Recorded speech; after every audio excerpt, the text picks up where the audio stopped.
Hola, ¿cómo están? Mi nombre es Gerardo Cervellón Velado. Yo en este momento soy estudiante de la Universidad Estatal a Distancia y vengo a hablarles de un tema muy importante que es el de los capacitores. Entonces, de los puntos que vamos a tocar en este momento es qué es un capacitor, quién fue el creador de los capacitores y también vamos a hablar un poco sobre si siguen siendo utilizados, en qué se utilizan o si fue un invento que se creó en su momento y ya no se le dio más relevancia. Entonces, para comenzar, cabe mencionar de que el creador del primer capacitor se llama Peter van Musschenbroek. Él nació en el año 1692 y murió en el año 1761. Él era de nacionalidad holandesa y era un físico muy importante, pero él también eh, pudo abarcar en otras áreas de la ciencia como es la medicina y la matemática. Entonces, como se había mencionado, él fue el primero en crear un capacitor, pero también eh, hizo otras investigaciones, otros inventos, como lo que es un pirómetro, que es un instrumento para medir altas concentraciones de temperatura. Y también hizo bastantes publicaciones de diferentes libros.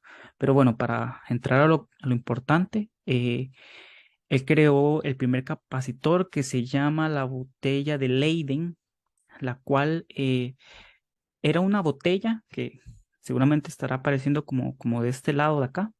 Y esta botella estaba hecha de vidrio y tenía en el centro, digamos, por la tapa, como una barra de metal, la cual era un conductor entre el medio externo y el medio interno. La botella tenía dentro agua y tenía una recubierta como externa que era de metal. Entonces, dicha jarra de Leyden, por ejemplo, se conectaba a una batería, tanto como donde estaba la barra y la lámina de metal, y de esta forma se cargaba. Entonces, se creía en un principio que era el agua la que cargaba lo que es la energía, ¿verdad? Los electrones. Luego se dieron cuenta de que el agua no era muy relevante y se cambió el agua por lo que era como una estructura metálica.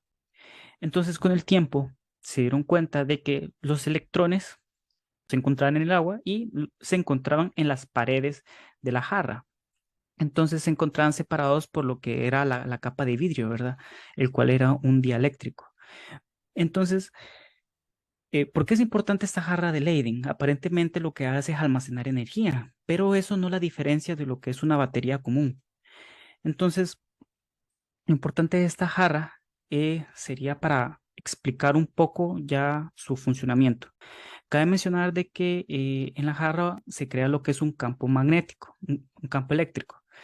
En dicho campo eléctrico, este depende del tamaño de las placas y también de los cerca que estén. Entre más grandes sean las placas y entre más cerca estén, será mayor la cantidad de energía que puede almacenar.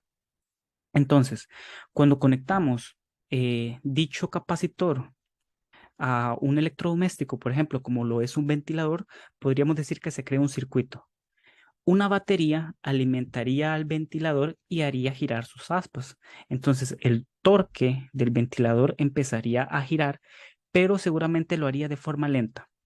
En cambio, el capacitor, que también almacena energía, a diferencia de la batería, como en las cargas electronegativas y positivas se están atrayendo con bastante intensidad, pero el dieléctrico no permite que se acerquen.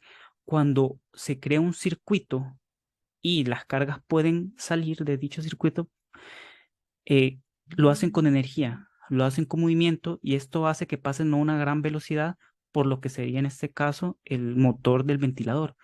Entonces salen más rápido que si proveniera energía de una batería. Entonces, con un mismo voltaje, un capacitor y una batería, lo que hacen es liberar energía, pero el capacitor lo hace más rápido. Y esto hace que el ventilador tenga como más fuerza para arrancar y empezar a funcionar. Cabe mencionar de que en los capacitores, los circuitos que se pueden utilizar para conectarlo a un electrodoméstico, como se acaba de mencionar, ya pueden ser en serie o en paralelo, pero sus características cambian. Por ejemplo, si sería un capacitor conectado en serie, las cargas de cada capacitor serían iguales, pero los voltajes serían diferentes. Entonces, para obtener el voltaje en ese caso, habría que sumar cada uno de los voltajes. En cambio, si fuera en paralelo, sería al revés. Las cargas serían diferentes en cada capacitor, pero el voltaje sería el mismo. Entonces, ya sabiendo un poco más sobre los capacitores, cómo funcionan, los circuitos que hace, cabe mencionar de que se utilizan todo el tiempo. En la vida cotidiana son bastante comunes. Estos por lo general se utilizan, como lo había mencionado, en ventiladores, en motores, en refrigerantes. En general, son utilizados en la vida cotidiana. Pueden tener muchos tamaños, pueden ser muy pequeñitos o pueden ser muy grandes. Y realmente fue un invento que está, bueno, revolucionario y demasiado increíble para la época. Entonces, muchas gracias por escucharme y espero poderlos ver en otro video.